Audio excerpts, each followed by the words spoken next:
Hello, everyone, and welcome out to episode 358 of The Good, the Bad, and the Geeky. And we're going to talk about Thor Ragnarok. But before we do, just a quick word to please check out Packrat Comics. Visit our show notes for more information or check them out online at packratcomics.com. If you want to throw some love our way here at GBG, support us and get some awesome audiobooks with over 200,000 titles to choose from. Audible is where it's at. You can sign up for a 30-day trial with a free audiobook of your choice by going to audibletrial.com/goodbadgeeky. And then I think this is the last one that'll be out before then. November 18th at MadLab at 3:30 p.m. Come see the show that was the 2016 Audioverse Award winner for Best Writing of a Fan Adaptation Production of the Magically Unauthorized Misadventures of Rocky and Bullwinkle, with all proceeds going to the Mid-Ohio Food Bank. Enjoy Rocky and Bullwinkle and almost all their pals, and the latest Descent into Entropy, all done rather recklessly in our season finale we like to call Terminal of Endearment, or A Moose, a Squirrel, or a Snake on a Plane. For more information, go to gbgpresentspod.com. And last but not least, did you know that we are a proud member of the It's All Been Done Presents Network? Well, speaking of that network, Kevin was on the brink of suicide.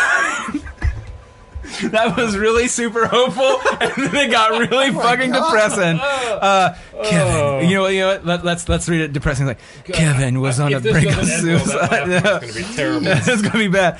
Kevin was on the brink of suicide when he met a man named Joe.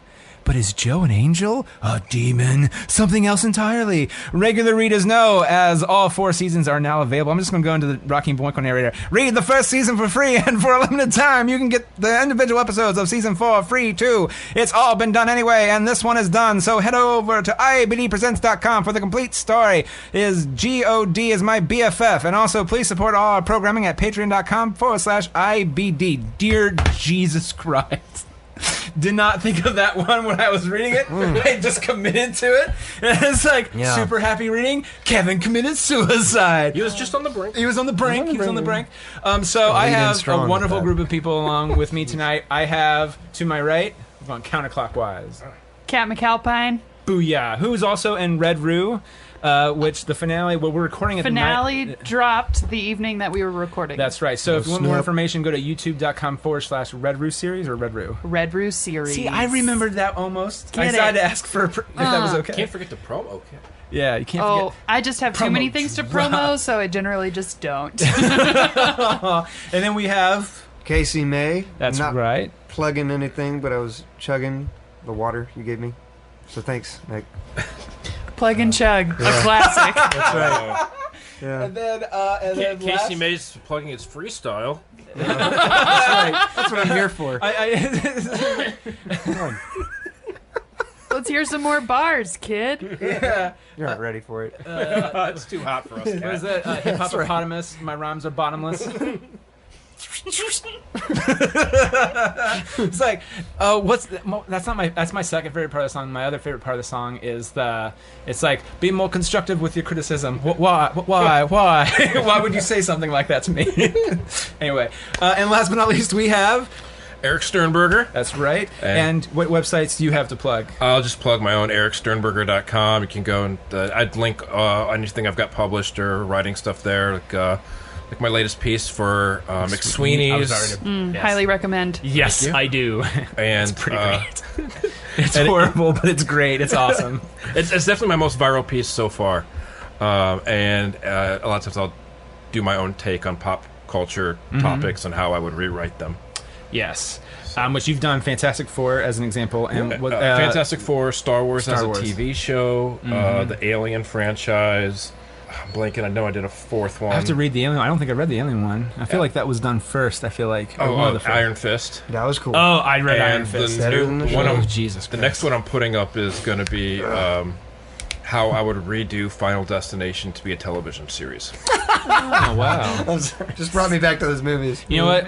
If you do an article for Lord of the Rings as a TV show, you should just say, "Don't do it." I just heard. I know, it makes me so goddamn sad. Okay, I'm happy and sad about it. The final season of the show will just be all the different endings Peter Jackson didn't film. Oh, Jesus Christ. So season 1 is them walking across the country, right? Okay, Kevin Smith. Season 2. Like, if you're doing per ratio to the books, Yeah, that's Mostly they're just walking and well, sitting and in also taverns. season one. Season one is just They're dishes. doing a Lord of the Rings Dishes. TV Season series. one is just all of them being introduced and breaking dishes. Okay. And also, And and it's a maybe story season from the one, movies? the big finale is they get at Tom Bombadil's house, or what the fuck his name is. Tom Bombadil. Tom Bombadil. Oh that my God, everyone gets Tom so pissed Bombadil would be about. so great. But, Everybody but always missed do him in the you- do movie. you- No, and I know that. And when I read the books, I was like, well, it is kind of sad he's not in there. But I thematically, from how they did it, I thought it was okay. It's a big deal because he's the first adventure when you start reading the books. Like, they've just gotten out of their safe meadow. They, like, hopped one low stone wall, and then they were like, who the shit is this guy? Also, a tree tried to eat us. Welcome to the world. They tried to summon Gandalf. Gandalf's response. I look forward to them blowing their entire budget on season 1. In season 2 of Lord of the Rings, they just hang out at a farm. With the bear guy. With the bear guy. That's, yes. What can do? What? Yeah, and then the showrunner will get fired, Yeah. and they'll bring another showrunner in who everyone thinks, oh, it's getting a little bit better, and then it's like, oh no, we're stuck in a town again, and then another showrunner. That's why I stopped watching Walking Dead. Right with you. Mm-hmm. Yeah, honestly, when I got to the point where Like that cycle? did you guys? living up? I hate to say it, I feel like if I ask, I'm gonna spoil it. Do you guys hear about Glenn dying? Well, he died in the comics. No, Long right, time ago. but like in the show, how he got, he did in the comic. Yeah. He died the death he died in the comic books. But I remember watching that, and I feel like my love of the show just went like the comic. I'm still kind of interested in what's going on, but I feel like the show is just like this is now kind of porn for me, like torture porn. I don't enjoy it at all. There's no like. Mentally, if I would get off on watching something like this, like the story and the characters, I feel like I'm not really there anymore. I don't know. It's I weird. feel like you need to say the word allegedly somewhere in there. That was... You pretty much just implied that I jerk off. you to jerk watching off to it. zombie TV shows. No, I was saying like getting stimulated like mentally. Listen. That's bad too. I think that's And enough you're- on porn. I think it's time to start the show. Yeah. So before And with that, before we do though, we might. You know what? I'm gonna go watch Walking Dead. You go work out. You guys go to work, and then we'll pick up right after. another 4 hours. Episode 358. Thor Ragnarok.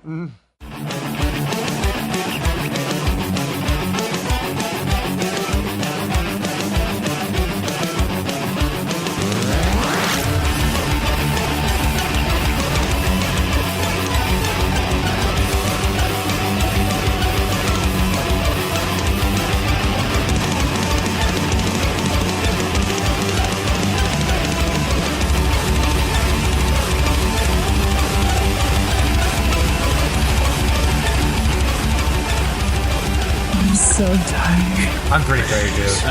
I got home from work. I'm fine. I just did an hour and a half workout, so I'm ready to go. Oh, the adrenaline pumping. Oh, yeah. That's I'll how- come with now Brad save 20 it- save it minutes for in. the podcast. Now, Save the animosity. and just to know, Bottle it that up. was in between the intro and this part. We all went to work. We all did our thing because, yeah, we're recording. We are. What? Yeah, we are. We got all. What of are you that. doing? Why are you doing it like this?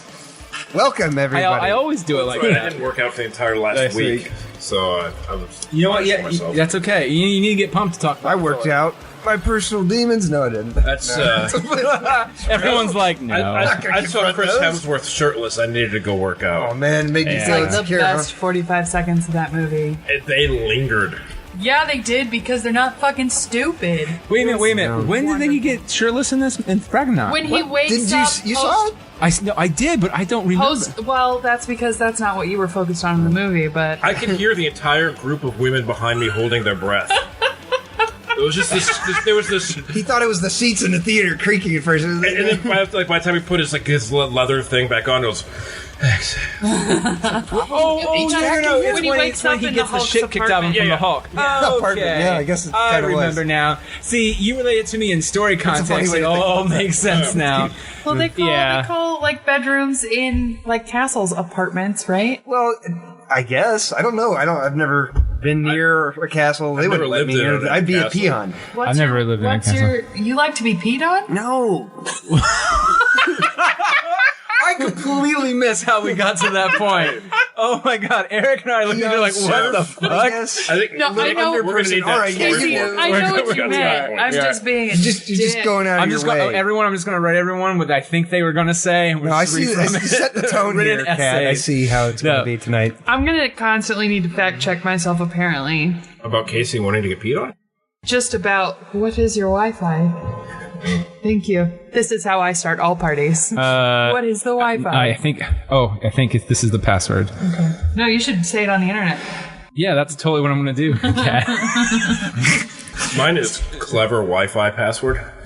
That's kind of clever, actually. Because no one expects that. Right. It's like Well, Space that's the Inquisition. name of my network, at least. Oh. It's called Clever Wi-Fi and Password. You were wrong. Oh no. See here. This is going to be the I podcast. asked- Guess the password. I asked the guy from WoW when he was setting it up, how many people think they're clever and say FBI surveillance fan? He just sighed. He goes, so fucking many. Ours What's is all up? references to the band Coheed and Cambria. My boyfriend's like that. super obsessed with them. So What's the name of the band? Coheed and Cambria. I've never heard of them before. I remember these. They're like rock. Don't you? Don't fucking start. I remember. Where's Scott? Let me get him on the don't phone. remember- First caller I don't on the remember line. it. Do you remember? I'm sorry. fine. It's Do you want not. to use my phone? Are you sure? Yeah. Do you have like notes stored somewhere that you need to? Callers. No, I was gonna have to That's what this memorize is, my right? way back home, but it's more fun when I guess. I feel really shitty. I feel really shitty. I'm ready to talk about Thor. Well, we did for a little bit. Well, we talked about a shirtless Hemsworth. Yeah, we did. That's different. Why you gotta objectify him like that, Casey? That's not all there is to say. Stop putting words in my mouth. God. Someone didn't stretch happening before here? this. So this is Let's go. all right. So yeah, we're going to talk about Thor Ragnarok as you heard in the intro. Where are we? So yeah, as you also heard, we have Eric, we have Casey, and we have Kat, and we're all going to talk about Thor Ragnarok, which we've already kind of started talking about. So I'm open to how do we want to start this, because it's such an interesting movie anyway in terms of the other pantheon of Marvel films. It even is different than Guardians, I feel like. I mean, it's its own unique beast. So They tried. It is the director style 100%. yes, I will go with that. You can watch this with What We Do in the Shadows as a double feature easily. yes. I haven't We do seen in the anything shadows else is he's done. so good. So you have to see What We Do in the Shadows. Didn't he also do Into the Wilderness? Wilderness? Yeah. Wilderness or And Into the was that Wilderness? Shark versus Wildebeest? Eagle? Eagle versus Shark? Eagle versus Shark. Isn't that the movie with Hugh Jackman? No, it's Jermaine Clement. You're thinking about the Eddie the skiing Eddie the Eagle one. Yeah. I didn't see that. We're Okay. thinking about the Rock'em Sock'em That was a guy who Robots watch. specialized in failure. Real Steel? Oh, yeah. Career out I of thought that it. was So that's actually how a I good already movie. knew about him. Should have been. Way better. I admire the shit out of Anyway, that. so I mean, would you like to start off with my lady disclaimer? go for it. Yeah, we did talk about it. I mean, we kind of got. I think we got a hint to it. Did we? Yeah, but just lay it on us, Kat. Hi, my name's Kat, and I'm a woman. Hi, Kat. Hi. Good. I've never read any of the Thor comic books. I've been on the Wikipedia page a few times. I just want to say it's not my fault that I'm the only woman here and kind of don't know what I'm talking about, and I'm opinionated anyway. Please don't hold that against the rest of my gender. Hold it against Kyle for not coming. Yeah, Hold it against Kyle. That jerk. Kyle Jepsen Mason Dixon line, as she is in my phone. Hold it against her. I will. We will. I will quote you all warmly and accurately, and then really it'll be my secret. You're welcome. Good. Yes, thank you for clapping for my courage. I appreciate it. Yeah. Support there. All right. So, well, since you started, why don't you just keep going with what you thought of the movie? Okay, here's the thing. Oh, there's another thing.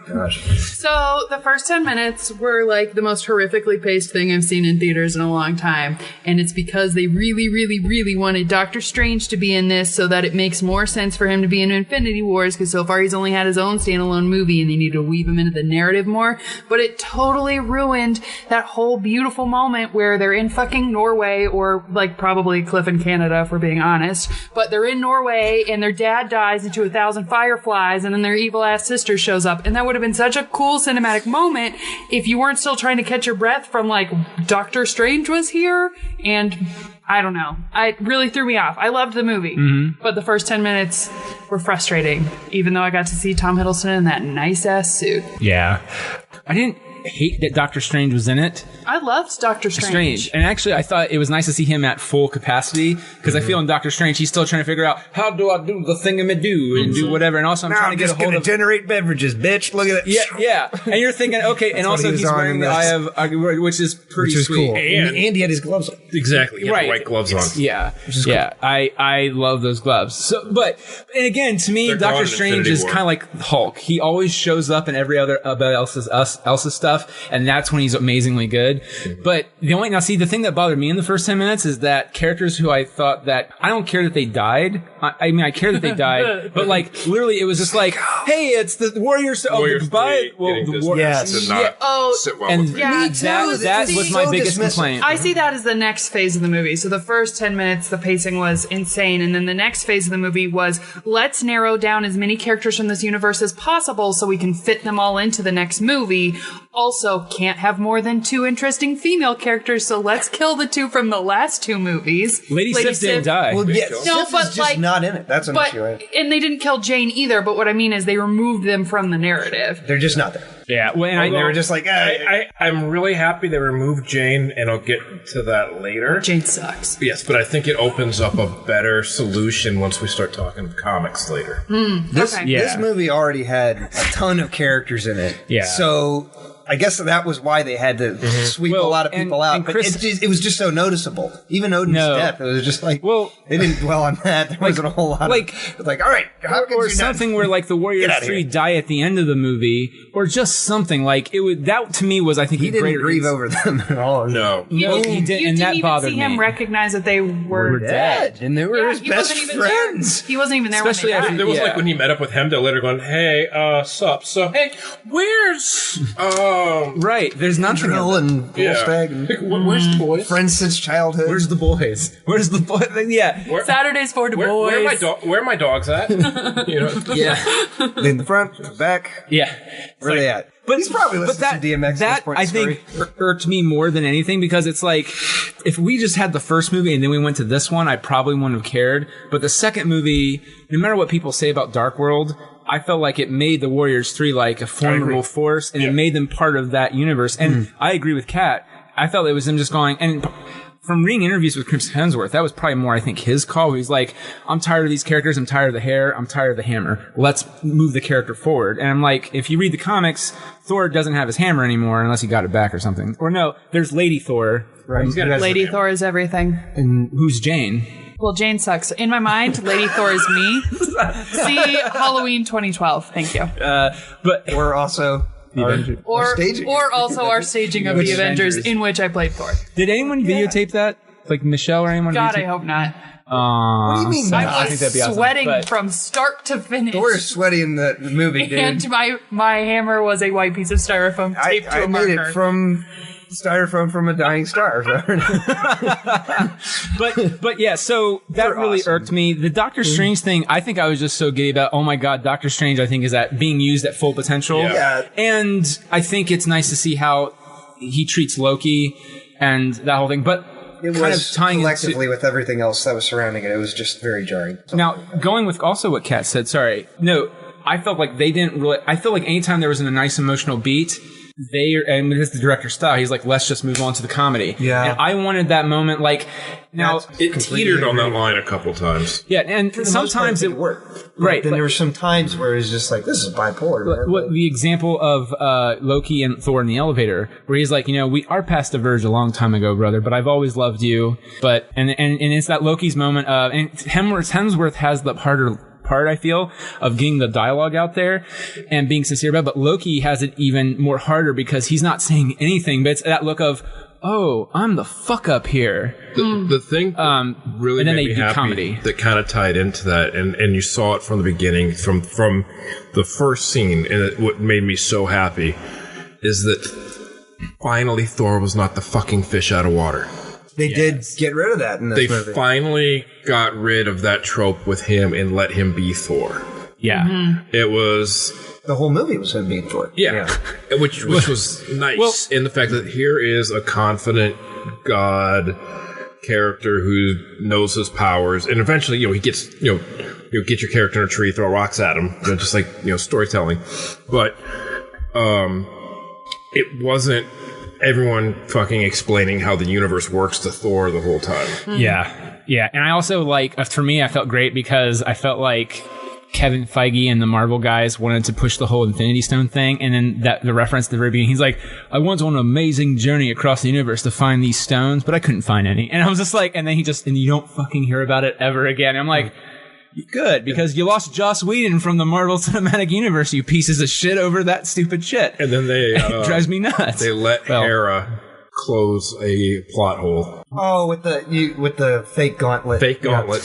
Yeah. So in the first story, you see Thanos' completed Infinity Gauntlet with all of the stones on it. Yeah. And so I remember when we first saw that, oh shit, look at that! And then it doesn't make sense because they established that the gems are spread out through the rest of the universe in the rest of the movie. So you're like, no, wait a minute. And then so she's like, oh, it's fake. I also really appreciate Loki walking by the cosmic cube and just kind of staring at it. Oh, he clearly has it in his pocket. Oh yeah, no question. Oh, does he? Oh yeah, he jacked that thing. He has it in his staff in the footage they showed for Infinity War. Okay, now, do any of you think after the bit of dialogue, this is how the whole movie played out between Thor and Loki, where there's this new actual better appreciation even more than Dark World? I kind of feel like it might be Nebula, but I think Loki's going to be the one that kills himself to save everybody. After this movie, so this can tie back nicely into the movie's inability to rest on any sort of emotional resolution. From the introduction of Doctor Strange, even, you have this point where Loki is being treated kind of as a doofus and the little brother again, and the movie works very hard to make you forget that Loki killed thousands of people, because he has to be redeemable, especially in this movie as a funny sidekick. And so even though he was the big bad for a while, they make him funny and goofy and dumb and just, trickster Loki, tricking your tricky tricks, so that they can keep using him. Because people like him so much. He has so many fans, but... Yeah, so first you've got him laying around eating grapes, pretending to be dad, watching a play hero. Okay. Which and then, amazing cameos in that. That part was hilarious. The third Hemsworth brother, right? Yes, the third Hemsworth. Okay, I'm looking at it, I was like, well, that's Matt Damon as Loki. That fucking guy who plays Odin, who the fuck is it? It looks like Alan Grant, Sam Neill from Jurassic Park. And I'm walking across it's Sam Neill from Jurassic Park. So, and then Loki literally stranded their dad, father somewhere to die. But it's funny because between the torn down nursing home and finding their dad just standing on a cliffside, he interacts with Doctor Strange, and I've been falling for 30 minutes, and falls on his face. So they spend so much time making him the jester that they can't ruminate on that moment between him and Thor, because the more you think about why he and Thor are coming to terms with each other, the more you have to think about all the wrongs Loki has done, and then he becomes irredeemable again. But I feel like they kind of did most of that work in Dark World, because in terms of because I think no matter what, Thor will always love his brother, and he will never have the strength to truly kill him. But I think in this Dark World, he's all about, I can still change you, I can save you. I feel like this one is just more he says that at the end. No, you're not going to change. You're not going to change. He accepts that. But that's why they had to kill their mother, too, so you could see that Loki loved something. He did. And I feel like he does love Thor, too, in a really weird, messed up way. But, well, again, though, I feel like that makes Loki an interesting character and also makes Thor interesting. I'm not saying that let's keep the bad megalomaniac alive. Tom Hiddleston is amazing in the role, but... It's not like he killed Han. Jason Statham. Reference. Anyone else? No. That's what I'm talking about. Man. Fast and the Furious, yeah. They redeemed the shit out of him. Yeah. Yeah. That was doesn't matter. He's a good guy now. Yep. Yeah. But I think that's the thing, is that if you watch the first Thor, I feel like Loki has that little bit of it's Shakespearean in that. Well, and that's the injustice of the whole thing, is that you totally get where Loki's coming from, and you kind of see how they all kind of treat him. And so, are we saying Nebula or Loki? Because I would say Nebula and Loki. Well, I think it's going to be both, but I'm thinking that Loki big beef with both of them. But here's the thing: and Nebula's mostly dead anyway. Yeah. I feel like Loki, though. Here's the thing: is I think Nebula will come back, though. I think Loki won't, because this is also, I've told this many times before. I think if Loki gets the Infinity Gauntlet, he'll do his big thing to save everybody, because I think everyone's probably going to die horribly, and then when he brings them back, they might be recasted, but he won't bring himself back. It'll be kind of like his last good gesture. So he'll bring Nebula back. He'll bring all of them back, and so I'm not saying Nebula won't. I think she will, because that will be a Gamora. Brothers and sisters, people. There we go. What? Oh my god, but yeah, I not to lessen though. That is very true. Like Loki, I mean, now that you say that was not my. Now I kind of want to watch it again and be like, you fucker, you killed everybody. Well, and I think Thor's probably out of all the Avengers most willing to forgive him, and because he's I don't think family. He didn't kill Asgardians; he killed humans. Yeah. Well, but also though, I don't think he can do anything. We haven't seen how the rest of them have reacted to Loki. You know what I mean? Like that is yet to be seen. I don't think everybody else will be like, "Oh, hey, dude." I'm like 100% counting on like a Captain America face punch or something. I'm sure that the rest of them will not be cool with him. I mean, he is technically a god. I mean, can you be mad at God for killing things? I don't know. Or is that what gods do? Thor doesn't really understand big questions. Thor, that's the other thing too. Is Thor has humanity, or he's learning humanity, right, and he has it now. Loki doesn't really have humanity. He just has the whole. I think maybe that's the big thing too. That I think maybe Loki learned in this from his dad dying. I mean, what about his act at the end to save everybody? You don't think? Yeah, and even though that was done for humor's sake, but he's like, "Look at me, I have returned, saving you people." But that's the way he would save people. He's going to do something good. He's still going to have his ego. Theatrically, and he's always wanted to be loved and accepted by everyone. That's why he had a fucking statue of himself built. Like. Yeah.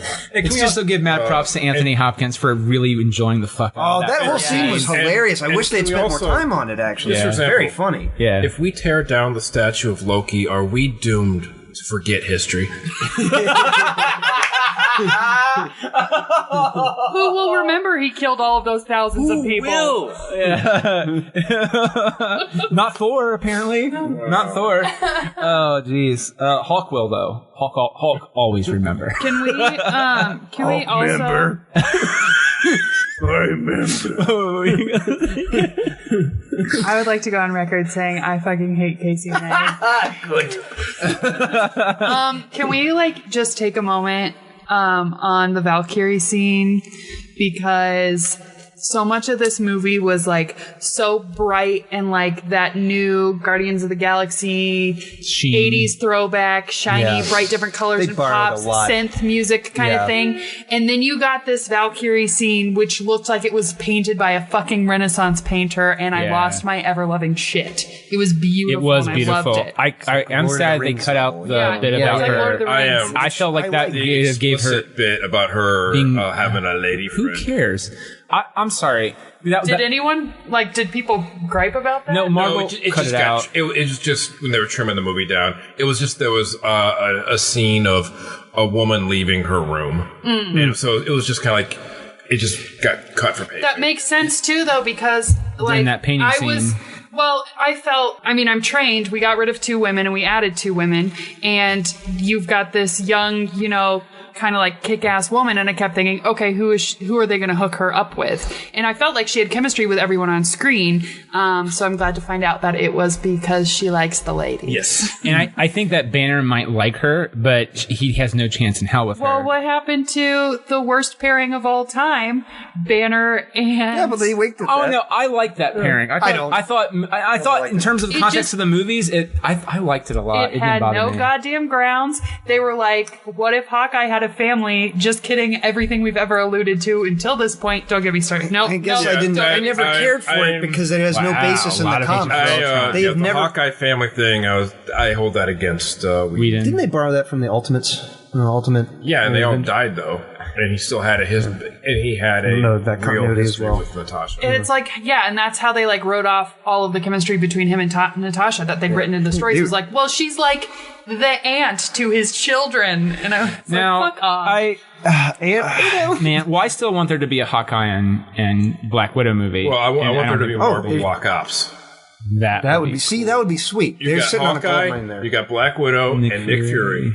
And then maybe toss in War Machine or somebody. I'm okay with War Machine. Or find a way to work Winter Soldier. Some shit like that for me. I feel like he's going to be Captain America. But you know who your villain is though if you do Black Ops. Taskmaster. Okay, that would be cool. He hasn't shown up yet. He's red. He was the Red Skull's #1 dude in the comics. Cool. I'm just hanging out. Taskmaster was the guy who trained everody. Yeah. Oh, he was the guy. He was like the villain trainer, like the trainer of all villains. I got you. Yeah. Who has photographic reflexes or some bullshit. Photographic memory, like he can figure out anyone's fighting style by watching. Yeah, exactly. It's photographic memory, but isn't that like a Mortal Kombat move? No. Up, down, left, right, A, B, up, down, diagonal. I feel like that gets used a lot, like someone who can just, maybe I'm thinking of Naruto, someone who can just like learn their fighting style by watching them once and predict them. It's called Master Splinter. Taskmaster's been around since the 70s. Yeah. So one of the first characters that I know. I thought though he was also like the dude who worked for Red Skull though. Wasn't he? He's a mercenary. He's been paired with many villains. Okay. I'm thinking of Crossbones. Okay. Who they, yeah. That's him. Who was Frank Grillo, who they killed. Yeah. I heard he's apparently back in the Avengers movie, which, whatever. In Infinity War? No, I heard they asked him to, and he said he thought it was stupid. Oh. Good for him. Because they definitely killed him. Well, he's got more purging to do. I really hope they bring Red Skull back. They need to. I've been wanting that for a while. And that's a Captain America discussion for another day. I love Captain America. The blonde boys is my boys. No love for the green guy? No. Even though you got to see his gigantic ass in the movie. Oh, that was weird. Wasn't it? And I've never seen an Iron Man standalone either. I'm the worst. My first superhero movie was Captain America. Ever? The first Avenger. Yeah. I don't like action movies generally. Son. So I started with Captain America and just moved forward from there. Not the worst and the fact that you're you're mostly mildly enjoying some of these, that's pretty awesome. All right, so we'll say this though. Going back to your bright colors and styles that they took from Guardians of the Galaxy, that is incorrect.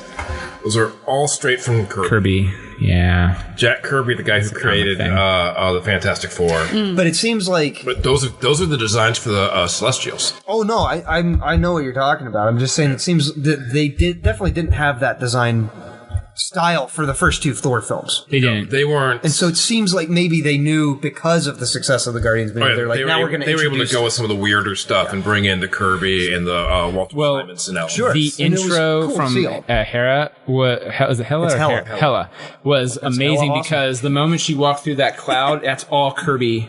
Oh, yeah. Like the weird bubble stuff, because it doesn't matter what comic he drew. Was it be Spider-Man? If anyone had a plasma blast, like Doctor Doom, I can't think of anyone Spider-Man, but like Silver Surfer. Like anytime someone throws a beam of thing, it looks like a weird bubbly thing that comes up, and it's the Kirby Crackle. The Kirby Crackle, yes. And it was so. I'm watching that, and my wife is next to me, and I was like, ah, like that. What's wrong? I was like, it's the Kirby Crackle. She had no idea what I'm talking about. I love that. Between that and also the two big Simonson references, if you caught them. What were they? Were definitely Thor talking about how Loki turned him into a frog one. Yes, I really loved that. Okay. That issue always made me laugh so much as a kid. And the champions whose heads were built. Yes. Did you see Beta Ray Bill, man? Beta Ray Bill took over. He looked like the weird horse one. I called him Horse Thor as a kid because he's like this alien with an orange horse face. But he's a giant muscular man with a horse face head. And he gets Thor's hammer. Awesome. He was a great Thor. And, he was a great Thor. I thought he was going to be one of the champions. He lived on an alien ship called like the Scuttlebutt or something like that. Something ridiculous like that. Hilarious. He was like Deep Space Thor. Yes. It's like, I wonder why they didn't use this. Back when they were kind of trying to make Thor the Green Lantern Corps for like a half second. But then they just shifted that to Nova. Anyway, what were you going to say? I'm sorry. I have a question about the wolf. Okay. Yes, I don't know a lot about the Ferris. Not just Matthew Broderick.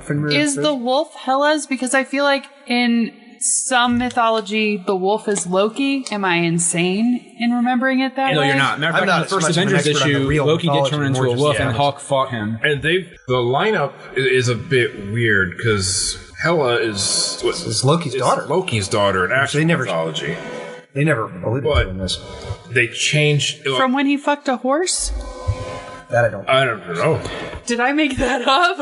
I think somebody did bang a horse in Asgardian mythology at some point. I'm pretty sure you are right about that. Might have made that up. No, I believe you, actually. That probably could have been something that happened. In the comics, there was a Hela initially that was Thor's daughter, and then they changed it to being Odin's daughter. Or it's Odin's, and they changed it. I thought it was Loki's daughter. But the first appearance that she showed up, I think it was Odin's daughter, and then they just made a new Hela to be Loki's daughter.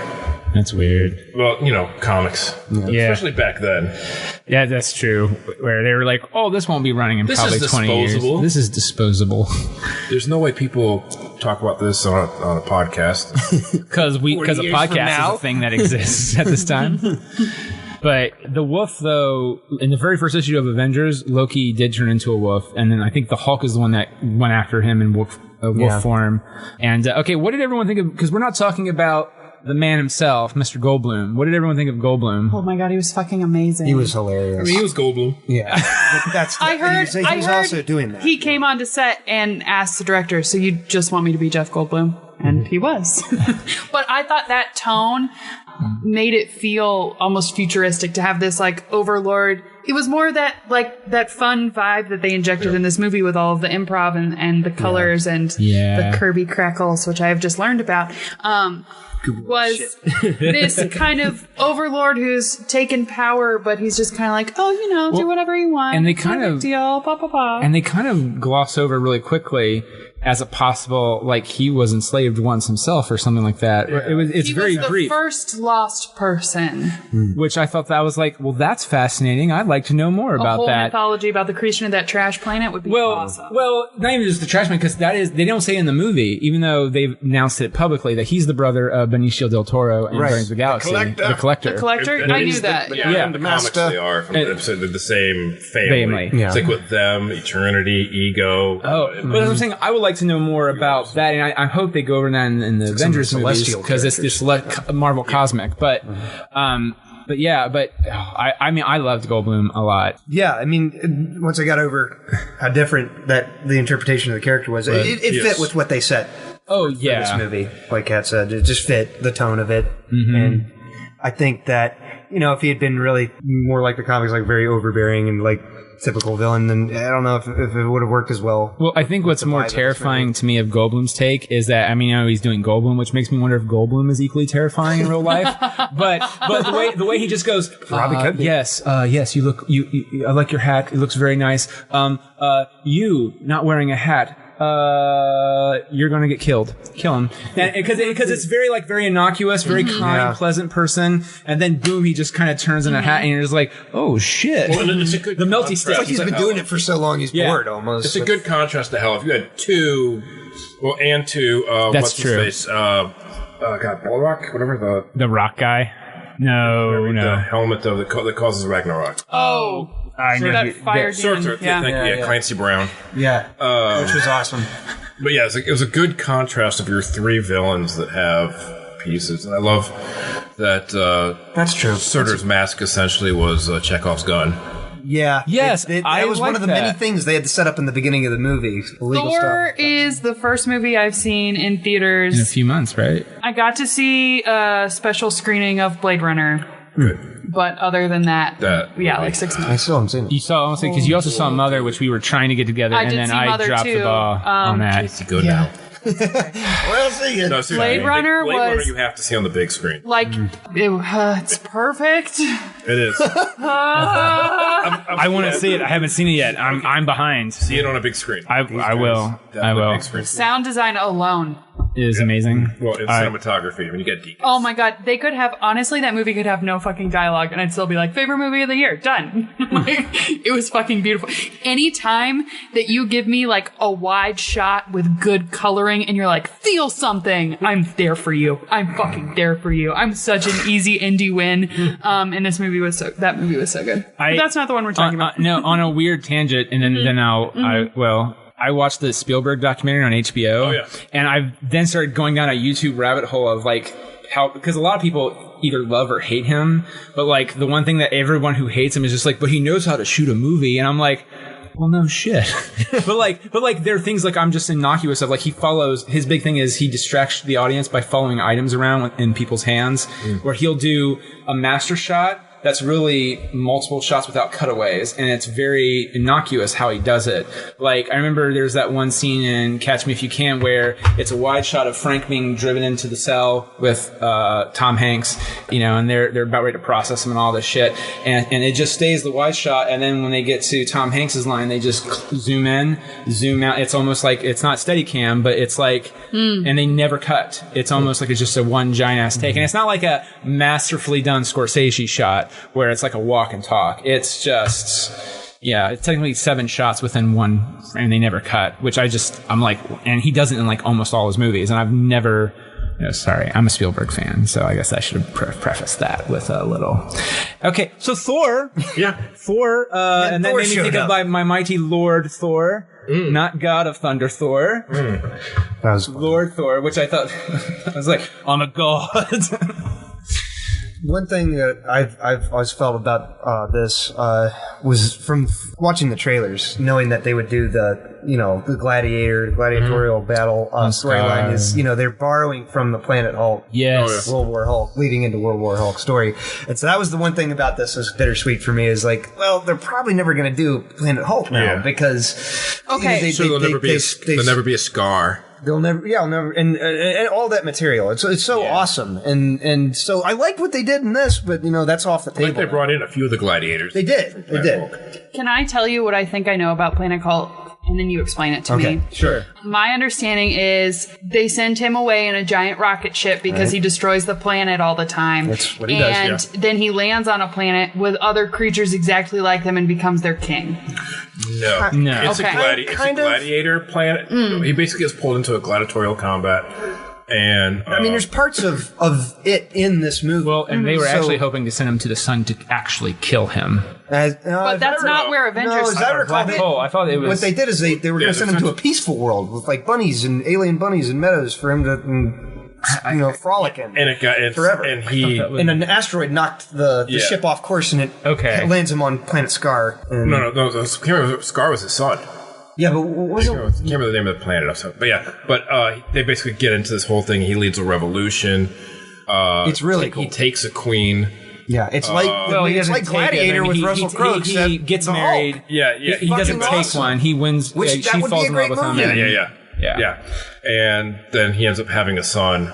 Right. And then the shit blows. Well, that was the thing too. This is why I feel like they were planning to kill him, because the bomb that was on the ship that was supposed to kill him blows up and kills his entire family on the new planet. Kills almost everybody, because the ship has a nuclear core, but of course the Hulk is immune to that because he's already charged with radiation, and so because of the new family, new world, he's content to live there on that gladiator planet. Yeah, he's at peace. Finally. And then it's all taken away, and he thinks that, but it blows up because of, actually, it's some other character's meddling. It's not the ship, but he thinks that the Avengers and all the heroes on Earth are responsible. So it goes back to Earth madder than ever, and wreaks havoc and fucks everyone up. Well, I mean, he goes after everyone after Civil War. It's very tragic and a lot more serious than this. World War Hulk. Yeah. So it starts off with Planet Hulk, which then transitions into World War Hulk. The best part is, too, is that that's never going to be done now. The only one that has powers is Mr. Fantastic, but he strips Iron Man of his suit, throws him into the ring, and he's just like, let's go. And so those discs that they had on him in this movie, the Hulk ends up, when he comes back to Earth, attaching those onto Tony Stark, Reed Richards, and all the other guys. Who's the other one? That was it Dr. Strange? Well, it was the Illuminati, so it was Black Bolt was left of him, and Black Bolt, Namor, Strange. One of them. And who was the guy that came back? It was started with an S. Came back and saved him. Didn't he Century. Century came back as the one. But the point being, he makes them all. He turns New York into a gladiatorial battleground after Hulk takes over and makes them almost fight to the death. It's really cool, but that's never going to be done now because they only. Well, I still feel they kind of butched. I liked the movie Civil War. I still liked it, but do not get Casey and I started on Civil War. Come on, Nick. But no, but that was tied into Civil War. No, I really didn't. No, but just to tie into your question, and then we'll let it go. Is that's why they send him away? Is because if anyone takes sides, the Hulk will be the biggest. He'll turn the tide, or he'll just make everyone go for his tide. Yeah, which is it was smart to take him out for. It was, but creatively it gave us World War Hulk. So, with that being said, see how I did. So something that I was. Did any of you guys catch this from Age of Ultron? How did he end up on the planet in the movie? How did he end up on the junk world?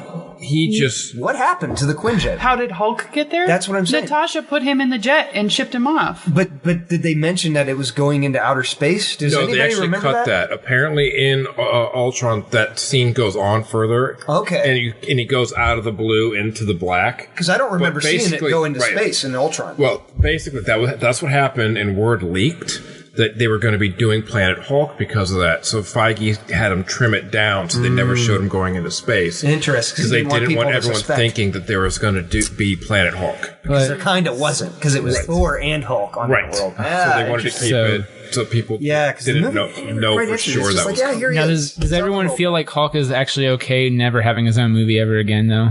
Well, I think he's fine. Like this, like he's the side character. Yeah, he's tough. It's tough to make a movie of him. It's kind of like you said how Doctor Strange sometimes is better in other people's comics. I've always thought that about Doctor Strange. And I think Hulk a lot of times is the same way. Yeah. He's so powerful. It's hard to make a movie about him. What were you going to say? Oh, I was just going to say I lied. Captain America was not my first superhero movie. When I was a kid, we rented the Hulk movie and watched it. The 2003 one? That sounds about right. 2003. I hated it. So bad. So bad. Here's the thing, and I will because I like to be positive. Thank you. The editing on that movie is fantastic. Oh, with like the transitions. That's really fucking positive, Eric. That's really fucking positive, dude. I liked what Ang Lee was trying to do with that. He's trying to make it like a literal visual comic. Yeah, I understand that. I think it got so I agree. And Hulk looked like Jello. Yes, but like when you have the strongest dude on the planet or the universe fight a giant fucking cloud, you have problems. And the Hulk Poodle Dogs. The Hulk Dogs. Okay, but that to me makes more sense because I feel like that was taken very lightly from like a Peter David set of stories or something. There might have been something like that in the comics. But that's what I'm saying. So like, I'm okay with that. But that's a guy that those are things that the Hulk fights. The CG on them were terrible. But that's something that the Hulk fights in the middle of the movie, not at the end, right before the big bad. And then at that point, you get geez, Nick Nolte. Nick Nolte's hilarious. Turn into a cloud. His little rant right before in the end. I'm sorry that was your first movie. You might not remember any of it. That might be why I went so long without seeing another superhero. My you know what? I don't blame you. I don't blame you for that. That's pretty. That was terrible. If I may, Nick. Yes. May I pitch the second trilogy for Thor? You think there's going to be another? I'm excited. Here's what I want. At some point, Chris Hemsworth will die. Well, here's what I want. I want him to die. Wait, real life? What are we talking about here? Thor. Okay. Yeah, by the time they get to the end of another trilogy, they'll all be like 60. Well, I want Thor to die somehow in the next two Avenger movies, getting his arm cut off. Okay. His arm cut off and then dying? Okay. Because that's in the last like 5 years, which kind of leads up into Lady Thor, which is that whole storyline's like the God Killer. Right. That's really cool. I want Thor to have his arm cut off and die, essentially, in one of the next two Avengers movies. Okay. So then your next Thor movie is Thor, Goddess of Thunder. I'd be cool with that. It is Jane with Valkyrie and Sif. Yeah. My mind just exploded. Right? Yeah. Thor, Goddess of Thunder with those three. Loki's still dead. Mm-hmm. Okay, yeah. In this adventure where Loki is the sacrifice play. Right. Yeah. So there's your three. I'm not sure who villain on that might be. Possibly Enchantress. Okay. Yeah, they haven't brought her in. Because they haven't brought her in. But it's those three running the show. They're queen bitches. That's amazing. Right? Mm-hmm. Then your next one, we completely shift gears. Okay. It's Thor the Unworthy, and it's Odin's son, and it's Odin's son and Loki getting out of hell. Pretty cool. Okay. It's Thor as a prison break movie, escaping the underworld. Does he only have one arm? Oh yeah, well that's your end for the first one. Mm-hmm. Is you have him with the new black arm that he has in the comics, picking up an axe. Yeah. Okay. So the second movie is basically a battle through the underworld of Thor, Loki, and the Warriors 3. I love this. So you can give them their due because they got really excited now. Right, and then you come back for the final one, and it's all of them combined. Thor Squad. And it's Thor, it would be like a Hammers of the Gods. These are good titles. Now, thought about that. Now, I like that. I thought about this just today. Okay, so throwing this out there though, see, because that's really good. But do you remember reading 2099, the 2099 stuff? Yeah. There's a great storyline in that called The Fall of the Hammer, where there are times in the Marvel Universe where Thor just disappears and no one knows where the fuck he is. Matter of fact, he's a god. He just has his own schedule. Not to pull it back to the comic books, but that was one of the big things is that in the Civil War comic book, Thor's been gone for like 5 years in our time. I think like 10 years in Marvel Universe time. He's been gone for a while, something like that. And so when Thor shows up again, he turns out to be a clone created by Mr. Fantastic, Iron Man, and Iron Man, Hank Pym created and then he murders the other heroes because the clone's going out of control.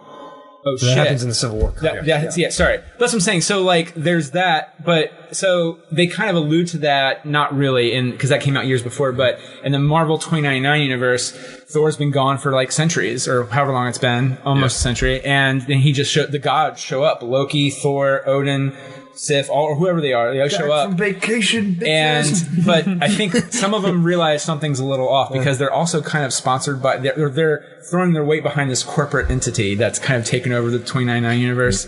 But when was this written, man? Was this the 90s? Yeah, and Peter David, I think too. Yeah, so all this 2099s were in the 90s. I think this stuff didn't that come out in 1999? And so that was the whole thing. It was supposed to be Marvel 100 years in the future. It might be. I feel like 2099 came out like before I was in high school, or some of that was like 95, 96. Some of the 90. Spidey, 2099. That was in the early 90s. I just remember it all crossed over with X-Men 29, Ravager, Punisher, and then of course Ravager. But that's proof that Stan Lee should not be making it his own IP anymore. But I thought that the whole thing is that the corporation had their hands in everything, and I think that would also be pretty cool too. Is that Thor's back, but it's not really Thor, and then you have the real Thor, and my twist on that would be Jane as the goddess of Thor, and so then you have these two. I don't Thors think fighting. Natalie Portman wants to be in the movie. Well, she doesn't want any part of it in real life. Yeah. Now you can actually, or you could still use her because in the comics, Jane is dying of cancer, right, and is a completely different body as Thor. Yeah. So she changes back and forth. It doesn't look like Jane when she is. It does not look like her in either one. So you could always have Natalie Portman or anybody else dying of cancer. That's the worst. It's so become Lady Thor. To become Lady Thor. And that's how you get out of the recasting. You can't. I volunteer as tribute. And then you just have freaking Captain Phasma. Oh yeah. Lady Gwendolyn, blanking Brianna. Brienne of Tarth? Yeah. Gwendolyn Christie? Yeah. Have her play Lady Thor. Oh my god, she is my everything tall women forever. Right? And then you just have anyone else as Cancer Jane.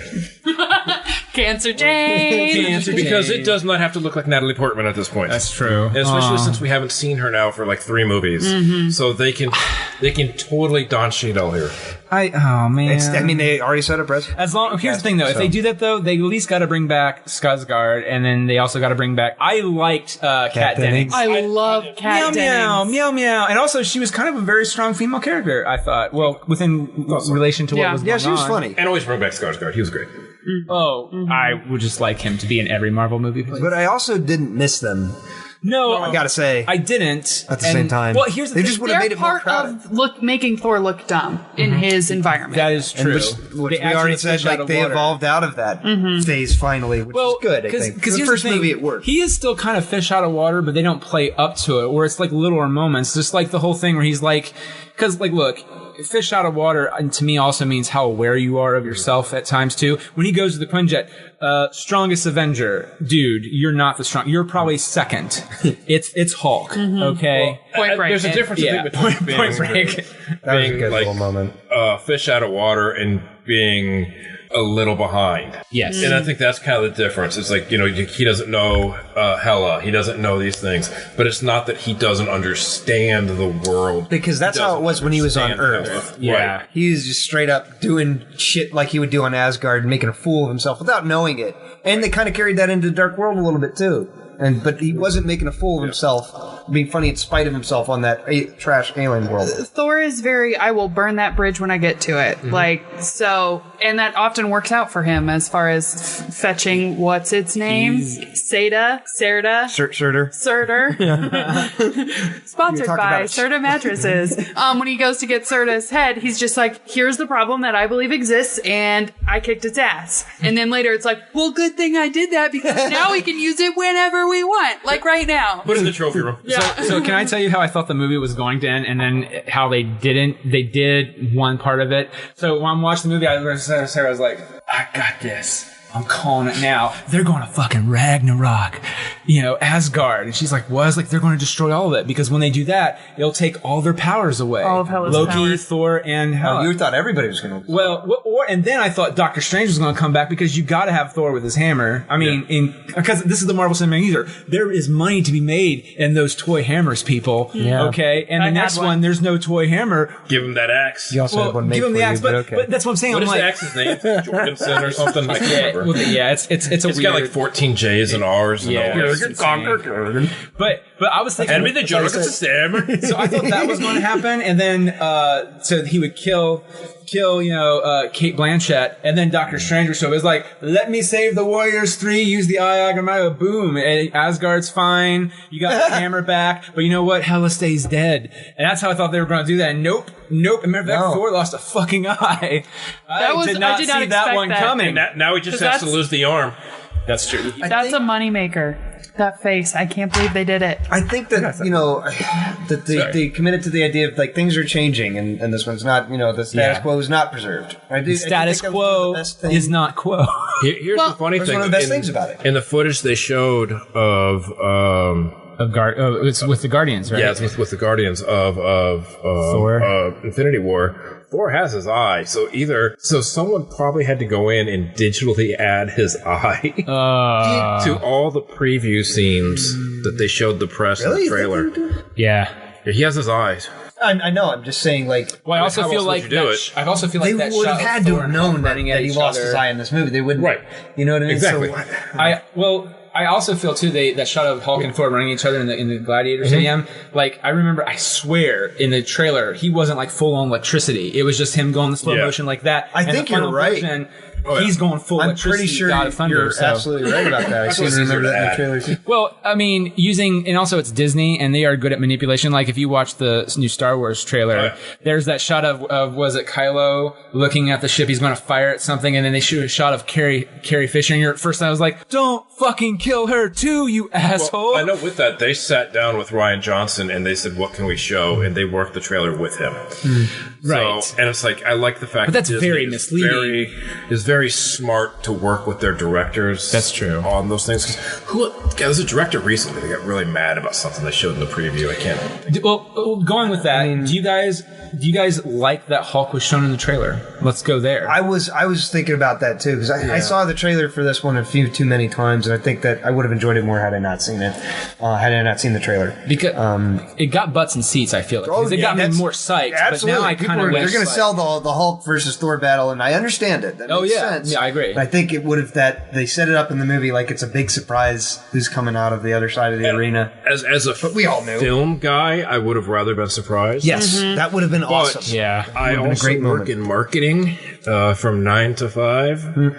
And hell yes, you put Hulk in that trailer. Yeah, because then otherwise Chris Hemsworth's just doing the junket by himself versus they've been putting and other than that, it's not that people were dying for a third Thor movie. Because the second wasn't Right. well received. The second is well thought of as one of the lowest Marvel movies, generally that and Iron Man 2. And no one counts the Ang Lee Hulk.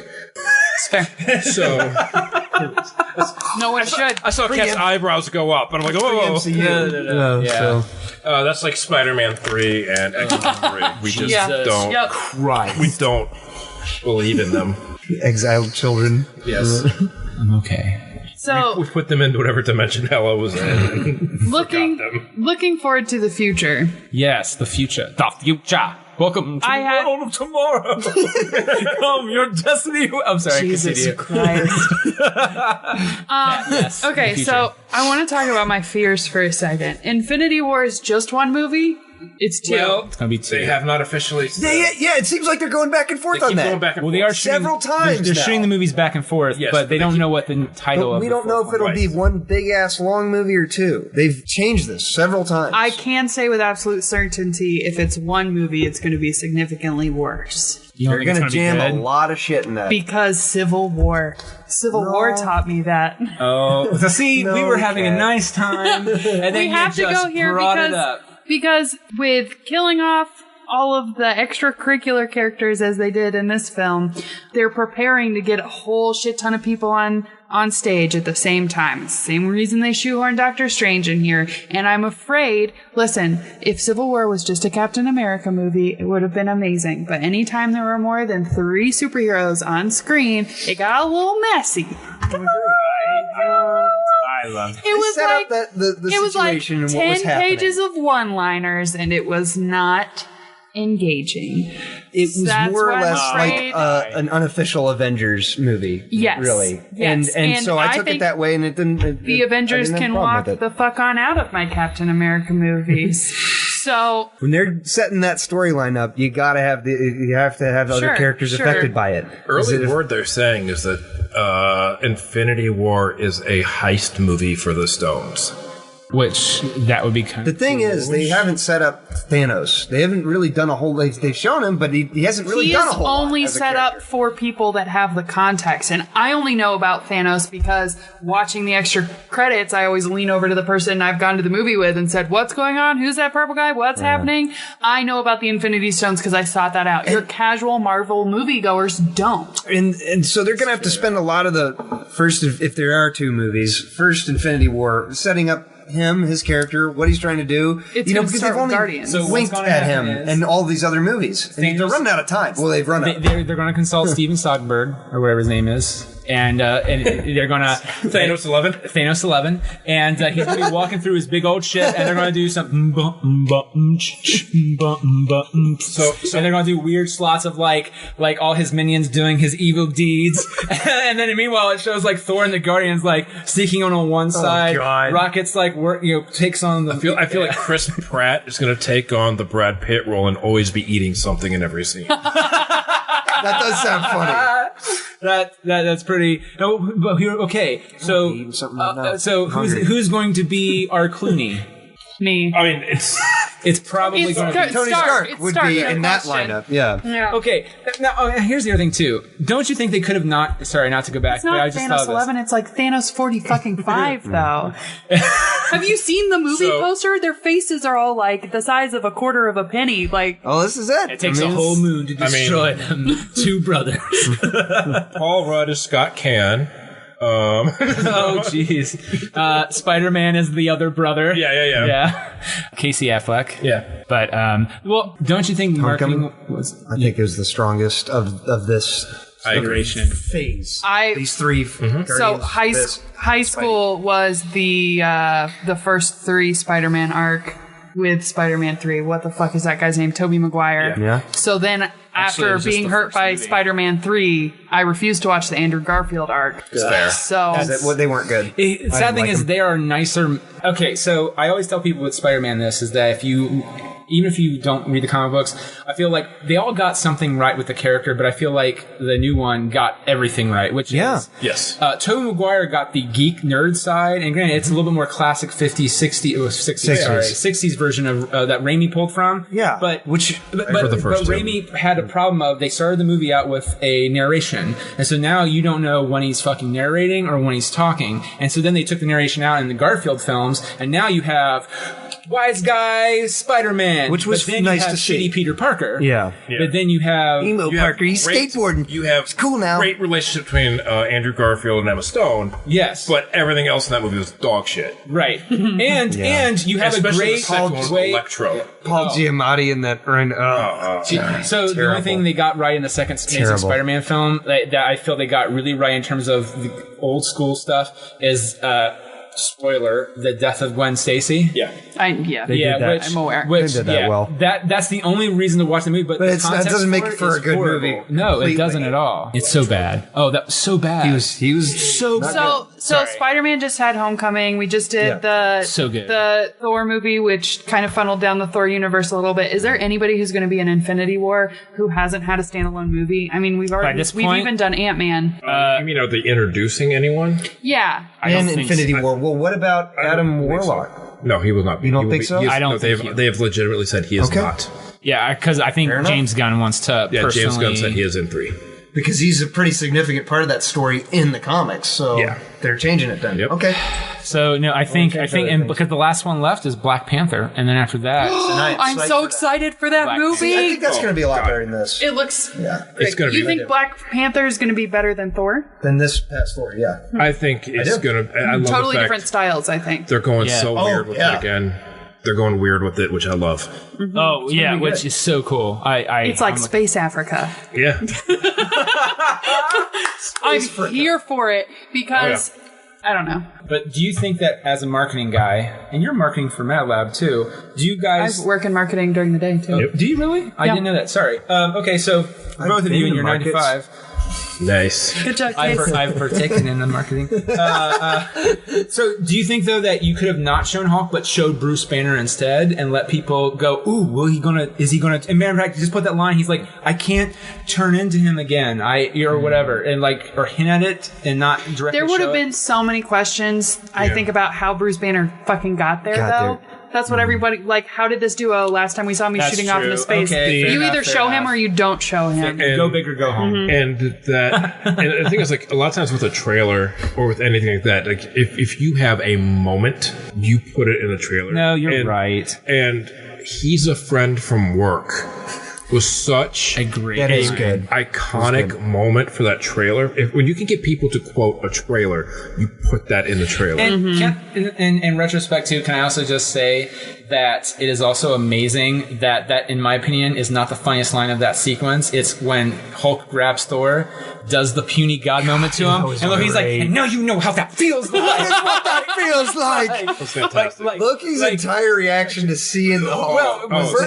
It's a 1-2 setup. Hilarious. I need to get off this planet as fast as possible. Tom just killed. Yeah, absolutely. It's so you know that he's a friend from work line. Have you heard the genesis of that? I did hear they had a sick kid. Yeah, Make-A-Wish kid. Yes. Who pitched the line to him. Mad fucking respect on that. That was awesome. And so much of that movie was improv. If you watch any of the interviews, it was a really organic process. Which is how Iron Man 1 was. There was a very loose skeleton script. They knew what was going to happen in the scene, and then just figure it out. They would always shoot the script and then just ad-lib multiple takes after. Yeah, and that's one of the things. As someone who does improv, is when you have actors who can do that. Yes, do that. Mm-hmm. Yeah, and if you don't have the character, a Sorkin-esque, these lines have to have this rhythm, kind of thing. See what you can get from if people are actually. I mean, these are actors who've played these characters. Yeah, they know the character. For 4 or 5 movies. Often the actor knows the character better than the writer because the writer just has to decide something happens, and the actor is already given a complex mythology about why they do what they do and how they feel. Exactly. Bad writers do that. That's fair. But I work up character sheets on everything I do. Girl, get it. talking about? Oh man. So, do we have any final thoughts on Thor Ragnarok? I mean, because we've kind of been all over the place with the movie. Yeah. Ironically. But you know what? I mean, I recommend it highly. I do. It was a lot. It's what I want when I go to a movie. It's a fun movie. It is so much fun. I want to have fun. Mm-hmm. I had a shit week, and it was amazing to go this week, and it really helped. Took me out of things, and I was just like, "This is why I go to movies." It just transported me, and I had fun. And I like the other movies too. I love indie, darker stuff, and everything else. But sometimes a movie like this is just exactly what you want. Yeah, I agree that it is very fun. And the only nits I have to pick about it are because I know the source material so well, and I know that like I said, with the Planet Hulk, World War Hulk story, some of those things are bittersweet for me that's been sacrificed. But to make something good, to make something really enjoyable. There's those pacing issues we talked about in the beginning that make it a bit jumbled to start, a bit of a rocky start, so I can't give it this was incredible, but it was still very good. Yeah. After it gets that out of the way.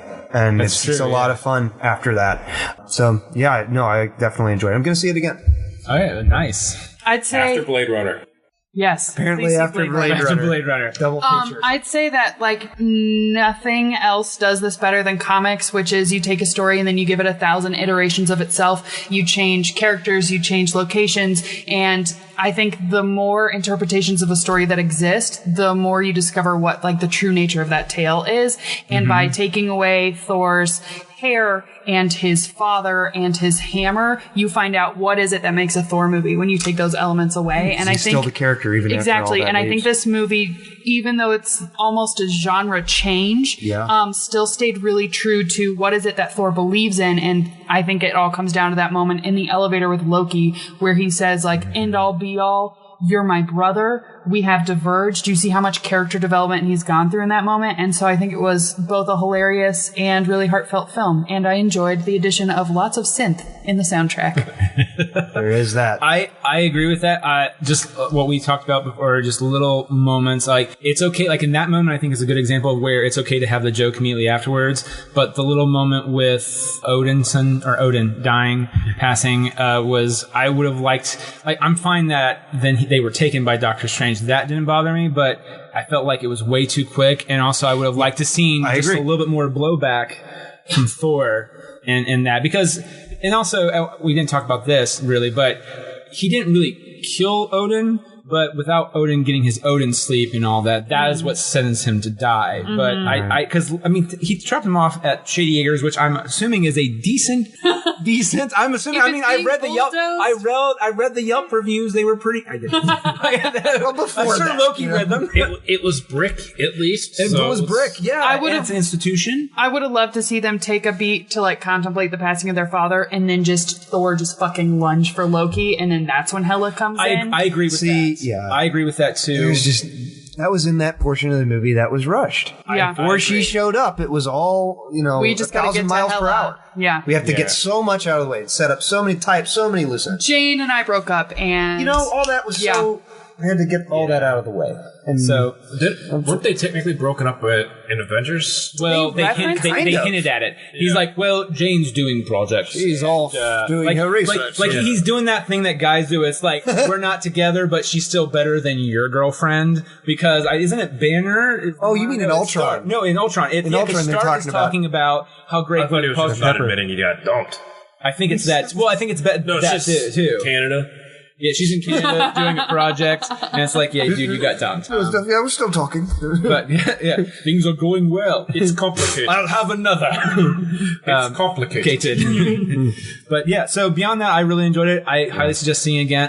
I've not seen it yet, but I would say, assumingly, go see Blade Runner before see Thor again. That's one takeaway from this. Yeah, one hundo. Good Lord. So, all right, well, thank you guys for stopping by, and stay tuned to, hopefully, next episode will be Stranger Things. Oh, yeah. Oh, no. We'll talk about it. Oh, no. All right. Well, maybe not, people. All right, so we'll talk to you later. Keep you in suspense. Get out of here without cheese! You're a creep! Go away! We're having a good time until you start up, cheapers! Go have some coffee with cream or something, because I'll tell you something. This is a happy place.